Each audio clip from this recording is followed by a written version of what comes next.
और अगली बड़ी खबर, पहली बार हिजबुल्लाह ने इजराइल पर क्लस्टर मिसाइल से भी हमला किया है। हमले को लेकर इजरायली मीडिया का दावा भी सामने आया है। सरहद पर भारी मटेरियल डैमेज किया गया है। इस बार अलग था हिजबुल्लाह का हमला। तो चौतरफा जंग में मुलविस नजर आ रहे हैं तमाम ममालिक और खास करके इजराइल, अमेरिका और ईरान इस वक्त आमने सामने है। ईरान की तरफ से लगातार वार्निंग भी जारी की जा रही है। तो दूसरी तरफ पहली बार हिजबुल्लाह ने भी इजराइल पर क्लस्टर मिसाइल दागी है। हमले को लेकर इजरायली मीडिया का दावा सामने आया है। सरहद पर भारी मटेरियल डैमेज हुआ है। इस बार अलग था हिजबुल्लाह का हमला। तो हिजबुल्लाह के हमले को लेकर इजराइल की तरफ से भी बड़ा दावा।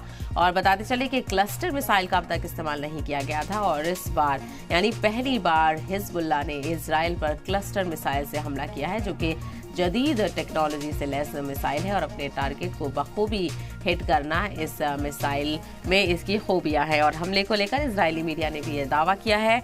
सरहद पर भारी मटेरियल डैमेज हुआ है इस मिसाइल अटैक की वजह से और इस बार हिजबुल्लाह का हमला अलग था। इस बात की भी जानकारी साझा की गई है।